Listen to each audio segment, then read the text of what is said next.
आज का जो हम चैप्टर लेके आए हैं वो है मियावाकी फॉरेस्ट। पूरी दुनिया में इस समय पर यह चर्चा चल रही है कि किस प्रकार से वृक्षारोपण किया जाए कि जल्दी से जल्दी फॉरेस्ट जंगल डेवलप किए जाए। उसके लिए पूरी दुनिया में अलग अलग तरीके विकसित किए गए हैं, जिसमें एक टेक्निक है जिसको बोलते हैं मियावाकी फॉरेस्ट। ये जो तकनीकी है वो जापान के एक बहुत बड़े वनस्पति शास्त्री थे जिनका नाम था अकीरा मियावाकी। इन्होंने इस टेक्निक को उन्होंने डेवलप किया था कि कम से कम समय में कैसे एक बहुत ही सुंदर जंगल का विकास किया जा सके। तो यदि हम बात करें मियावाकी फॉरेस्ट के बारे में तो इसको किस प्रकार से डेवलप किया जाए, इसको कितनी प्रकार की तकनीक इसके बारे में होती है, मिट्टी का चयन किस प्रकार से चयन किया जाए, इसका था, इसको कैसे विकसित किया गया था। तो पहले आप इसमें हम जानेंगे इसकी इंट्रोडक्शन क्या है। इसका इंट्रोडक्शन पार्ट हम जानेंगे इसका।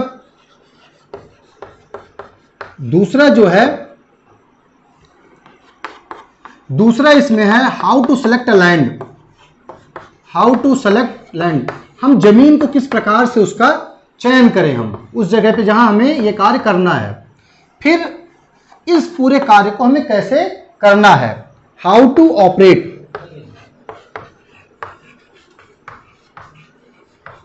How to operate. चौथा जो है वो है सक्सेस स्टोरी।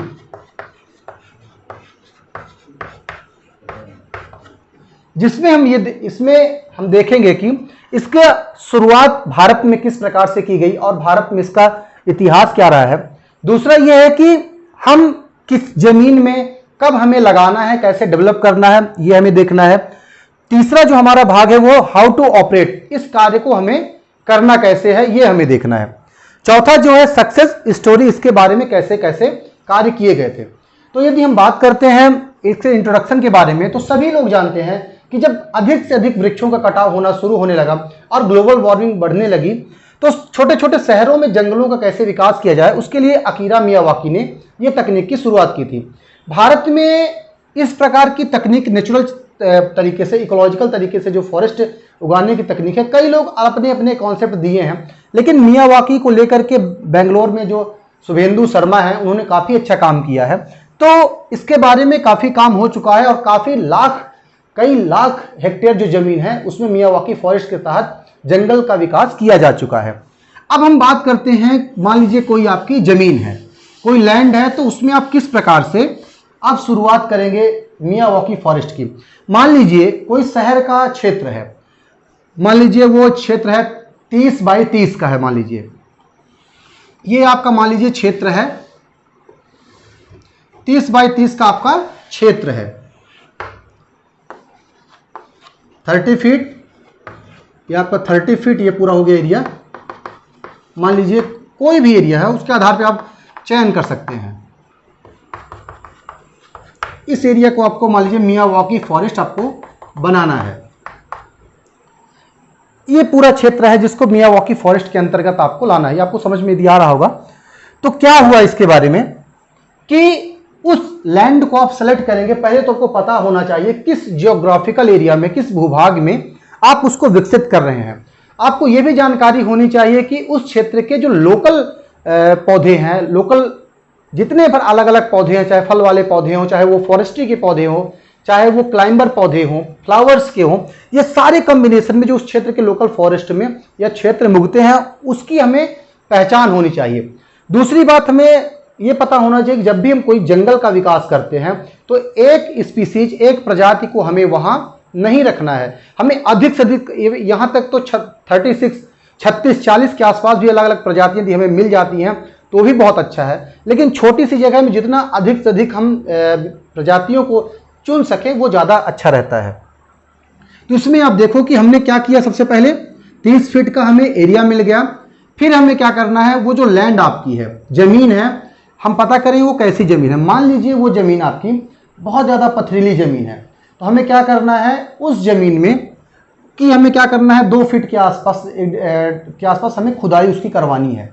जब हम खुदाई उसकी करवा लेंगे फिर उसको, मिट्टी को हम उठा करके हाथ से दबाएंगे, उसको देखते हैं वो किस प्रकार चिकनी मिट्टी है। मान लीजिए उसमें आपने पानी डाल दिया, मिट्टी में आपने पानी डाल दिया, फिर उसको हाथ से यदि आप दबाते हैं तो पूरा पानी यदि बाहर आ जाता है तो अच्छा है, यदि पानी बाहर नहीं आ जाता है तो समझ लिए आपको कार्बनिक पदार्थ उस उसमें हमें ऐड करना है।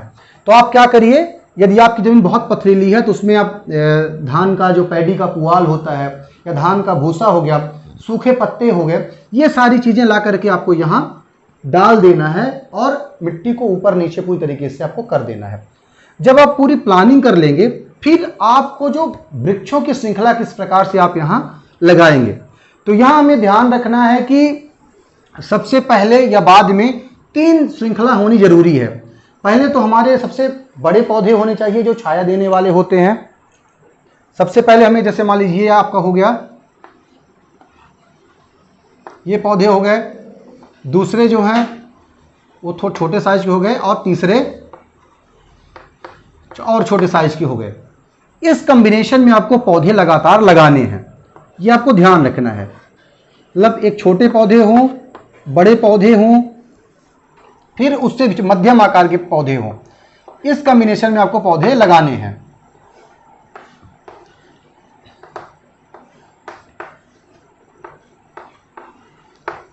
इस प्रकार से आपको पौधे लगाने हैं। इसको और सरल तरीके से यदि आप देख लें, ऐसे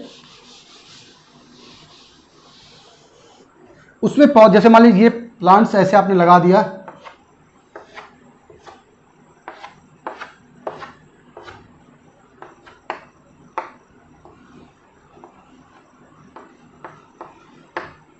तो प्लांट्स हमारे क्या हैं, पहले बड़े पौधे हों, फिर उससे थोड़ा मध्यम आकार का हो, फिर सबसे छोटा हो। यह भी ध्यान रखना है कि हमें हर प्रजाति अलग अलग बदल देनी है। मान लीजिए आप सब ट्रॉपिकल क्षेत्र जो है, समशीतोष्ण कटिबंधीय जो क्षेत्र है, वहां आप कौन कौन से पौधे लेंगे, तो उस क्षेत्र में आप नीम के पौधे आपके पास होने चाहिए, अमलतास आप ले सकते हैं, गुलमोहर ले सकते हैं, फिर मधुमालती का पौधा आप ले सकते हैं। इस प्रकार से अनगिनत पौधे जो आपके क्षेत्र में उपलब्ध हैं, उनमें आप एक कॉम्बिनेशन बनाइए कि कौन सा पौधा काफी बड़ा होता है, वृक्ष होता है, फिर उससे छोटे मध्यम आकार के पौधे होते हैं, फिर जो पौधे जो क्लाइंबर होते हैं, जो लिपट करके चलते हैं। इस प्रकार का कॉम्बिनेशन आपको बनाना है।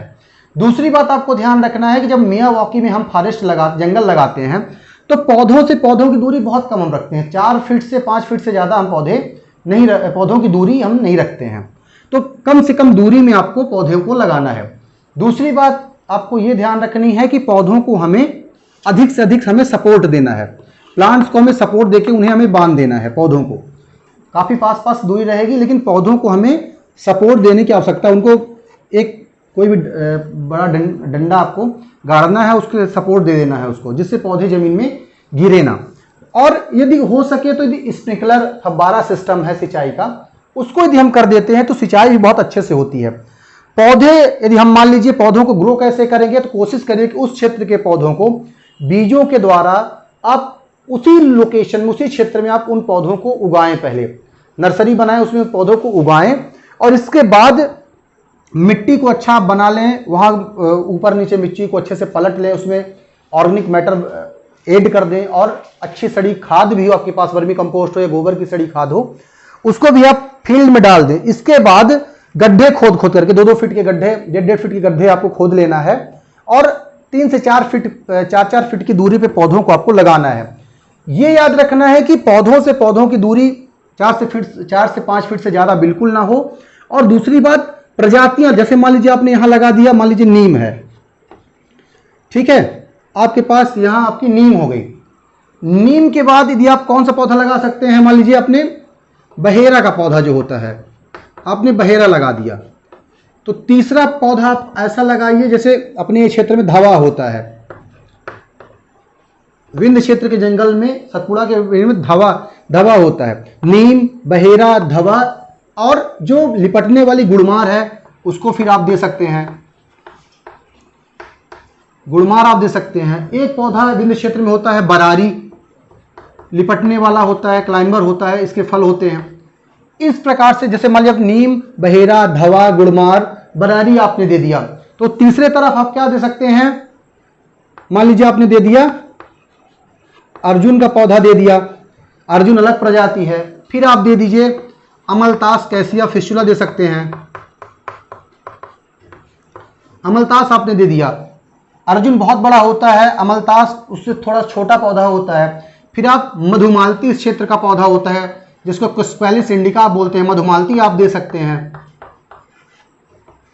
मधुमालती। इसके बाद आप फिर से वही श्रृंखला, जैसे अर्जुन काफी बड़ा पेड़ हुआ, फिर अमलतास उससे छोटा, फिर मधुमालती क्लाइंबर वाला हो गया।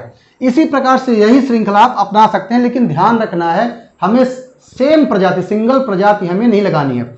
एक तो पौधों से पौधों की दूरी हमें कम से कम रखनी है, अलग अलग प्रजाति के पौधों को लगाना है डेंस तरीके से। पौधे लगाने के बाद उसमें हमें जो सूखा पुआल है, सूखी पत्तियां हैं, पूरे जमीन को हमें कवर कर देना है ऑर्गेनिक पदार्थ से, कार्बनिक पदार्थ से हमें पूरी तरीके से कवर कर देना है। तो क्या धीरे धीरे होगा कि जब हम सिंचाई करेंगे स्प्रिंकलर के द्वारा, तो सारा ऑर्गेनिक मैटर जो पुआल वगैरह वो पानी को सोख लेगा और काफी दिनों तक पौधों को पानी की सप्लाई होती रहेगी।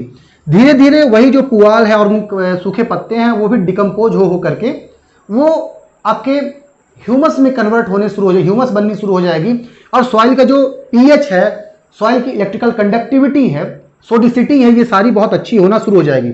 दूसरी बात यदि हम बात करें सॉइल बायोलॉजी की, तो मिट्टी की जो सॉइल बायोलॉजी आपकी है, मृदा जीव है, जो मृदा में जो जीव होते हैं, जिसमें अर्थवार्म, केंचुए हो गए, आपके सेंटीपेड्स हो गए, मिलीपेड्स हो गए, खनखजूरे हो गए, इनकी श्रृंखला अधिक से अधिक इस सॉइल में बढ़ने लगती है। और सॉइल जो बैक्टीरिया होते हैं, एक्टिनोमाइसिटीज होते हैं, अलग अलग फंगस के ग्रुप हो गए, इनका विकास बहुत ज्यादा मात्रा में आपके सॉइल में होने लगता है। आप देखेंगे कि 2 से 3 साल में आपके जंगल, इतना छोटा सा जो एरिया होता है, बहुत अच्छा फॉरेस्ट डेवलप आपका हो जाता है। 3 साल में लगभग 30 गुना रेट में इनमें वृद्धि होती है और पौधों का विकास बहुत जल्दी होता है। एक बात ये याद रखना कि बाउंड्री होना जरूरी है। जिस एरिया में आप मियावाकी फॉरेस्ट डेवलप करना चाहते हैं, तो वहां बाउंड्री बनी होनी चाहिए, आपको ध्यान रखना, नहीं बाहर के पशु नुकसान पहुंचाते हैं। तो पौधों का चयन हमें होना चाहिए बहुत सही तरीके से। तो एक बारीक से दोबारा हम देख लें कौन कौन सी बातों का विशेष ध्यान रखना है जब हम पौधों, मियावाकी फॉरेस्ट जब हम बना रहे हैं, तो ध्यान में कौन कौन सी विशेष बातें रखने वाली हैं उसको आप देख लीजिए। तो पहला आपको ध्यान क्या रखना है, एक तो दूरी का, पौधों की दूरी बिल्कुल ज्यादा ना हो। दूसरा, प्रजातियां बिल्कुल आपकी अलग अलग हो, अलग अलग प्रजातियां हो।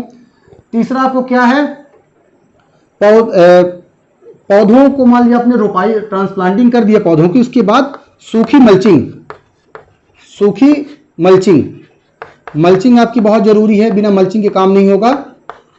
और रेगुलर सिंचाई, 2 से 3 दिन में सिंचाई आपकी स्प्रिंकलर सिस्टम हो तो ज्यादा अच्छा है, नहीं तो आप पाइप से भी सिंचाई कर सकते हैं।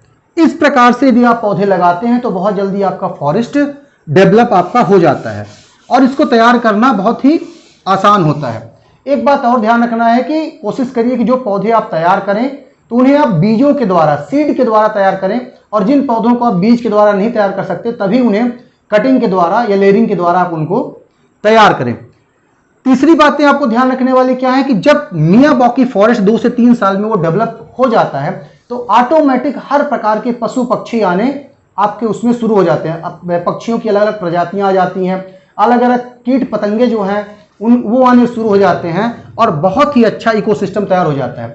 आप नॉर्मल जब वृक्षारोपण किसी क्षेत्र में करते हैं तो उसको तैयार होने में काफी समय लगता है, उनकी केयर करना भी बहुत आसान नहीं होता है। लेकिन जब आप मियावाकी फॉरेस्ट में कई प्रकार के प्रजातियों को आप समावेश करते हैं तो बहुत ही अच्छा खाद्य श्रृंखला, फूड वेब और सॉइल वेब का विकास उस क्षेत्र में हो जाता है और बहुत ही अच्छा क्लाइमेट वहां का बनता है। दूसरी बात यह है, जो छोटे छोटे हम डैम बनाते हैं तो शहरों में भी छोटे छोटे मियावाकी फॉरेस्ट यदि हम डेवलप कर दें तो बहुत ज्यादा वाटर कंजर्वेशन, क्योंकि बारिश का पानी वहां से बह नहीं पाता, ज्यादातर मल्चिंग रहती है, पौधों की जो रूट्स, जड़ें होती हैं बहुत आसपास काफी हो जाती हैं तो पानी को बहने नहीं देती। सॉइल का जो मृदा का इरोजन है, सॉइल इरोजन है, उसको भी बहुत आसानी से कंट्रोल किया सकता है। यदि हम बात करते हैं इसकी सक्सेस स्टोरी के बारे में तो साउथ इंडिया में शुभेंदु शर्मा जो थे उन्होंने इस पर काफी काम किया हुआ है। मेरे खुद के कई ऐसे प्रोजेक्ट रहे हैं जिनको हमने पीसी नर्सरी की टीम के द्वारा ये प्रोजेक्ट हमने पिछले साल ही कई जगह पे हमने किए हुए हैं, लेकिन हमने उस टाइम पे वीडियोग्राफी उस टाइम पे नहीं की हुई थी उसके बारे में। तो नए प्रोजेक्ट जैसे ही अभी हमको मिलते हैं, बड़े प्रोजेक्ट्स मिलते हैं मियावाकी के, तो उसकी पूरी शूटिंग करेंगे, आपको हम दिखाएंगे। तो ये कोई हवा में बातें मैं बिल्कुल कर नहीं रहा हूँ, कई लोग इस पे पूरे भारत में काम किए हैं, यूरोपियन देशों में इस पे काम किए जा रहे हैं, जापान का तो बहुत बड़े एरिया में काम किया जा रहा है। मेट्रो सिटी जो हो गए हैं उसमें भी इसको काम करने की काफ़ी आवश्यकता है। कृषि विश्वविद्यालय की जो फॉरेस्ट्री डिपार्टमेंट है वो भी मियावाकी फॉरेस्ट को लेकर काफ़ी योजनाएं अब बनाना भी शुरू कर दिए हैं। तो जो लोग मियावाकी फॉरेस्ट छोटे से एरिया में आप ऐसा कर सकते, मान लीजिए आपके पास 5-6 एकड़ जमीन है, आप आधे एकड़ में मियावाकी फॉरेस्ट आप बना सकते हैं। तो आपका क्लाइमेट भी, फार्म का भी क्लाइमेट बहुत अच्छा होगा। जो आप देखे होंगे शहरों के किनारे बंजर जमीन पड़ी रहती है तो उसमें लोग एक एक प्लांट लगवाते हैं, एक ही स्पीसीज के प्लांट लगवाते हैं। तो जो भी डीएम है, अलग अलग जिलों के डिस्ट्रिक्ट मजिस्ट्रेट जो कलेक्टर हैं, वो आप लोग चाहें तो इस प्रकार के मियावाकी फॉरेस्ट बनवा करके आप शहर के क्लाइमेट को, वातावरण को बहुत अच्छा करवा सकते हैं, जो कि बहुत आसान है। और इसमें एक जरूर है कि एक तकनीक, जो जब भी आप इसका काम करवाएं तो जो एक्सपर्ट इसका है, रियल में मियावाकी फॉरेस्ट का एक्सपर्ट है, या जो व्यक्ति बहुत दिनों से वृक्षारोपण के कार्य में लगा है, जिसको अच्छी समझ है, उसी से ये कार्य कराया जाए। ये जानकारी रही मियावाकी फॉरेस्ट के बारे में। अकीरा मियावाकी ने ये तकनीक दे करके पूरी दुनिया को उन्होंने बहुत अच्छा बनाया। जिस क्षेत्र, जैसे मान लीजिए अब इजराइल में क्या हो रहा है कि इजराइल की बहुत ज़्यादा ज़मीन सूखी है, मरुस्थल ज़मीन है, तो इजराइल भी इस तकनीक को, मियावाकी फॉरेस्ट तकनीक को इस्तेमाल करके फॉरेस्ट भी विकसित कर रहा है और अपनी ज़मीन को उपजाऊ बना रहा है। हमारा ये मानना है कि जिस क्षेत्र में आपकी जनसंख्या है वहीं हमारे पास भोजन भी होना चाहिए। ऐसा मतलब नहीं है कि मॉडर्न जो एग्रीकल्चर टेक्निक है कि बड़े बड़े लैंड को हम पूरी तरीके से 2-4 साल खेती किए, केमिकल फार्मिंग बुरी तरीके से करके हमने संसाधनों को दुरुपयोग किया पूरी तरीके से, और उस जगह को छोड़ के दूसरी जगह चले जाते हैं। तो मियावाकी फॉरेस्ट जो है that is a best solution to mitigate the global warming problem. तो और जैव विविधता के संरक्षण में, इकोसिस्टम इकोलॉजी को अच्छा बनाने के लिए मियावाकी फॉरेस्ट तकनीक बहुत ही अच्छी लगी है, सिद्ध हुई है। आपको हमारा ये वीडियो मियावाकी फॉरेस्ट के संबंध में कैसा लगा हमारे कमेंट सेक्शन में बताएं। और यदि आप अपने फार्म हाउस में या शहरों में आप मियावाकी फॉरेस्ट डेवलप करवाना चाहते हैं तो डिस्क्रिप्शन में हमारा कॉन्टैक्ट नंबर दिया गया है, आप हमसे संपर्क कर सकते हैं। और पीसी नर्सरी बहुत जल्द मियावाकी फॉरेस्ट जो आपका प्रोजेक्ट रहता है, बहुत जल्दी हम उसको संपन्न करते हैं। हमारे कमेंट सेक्शन में बताएं आपको ये वीडियो कैसा लगा। आप हमारे साथ बने रहे। बहुत बहुत धन्यवाद।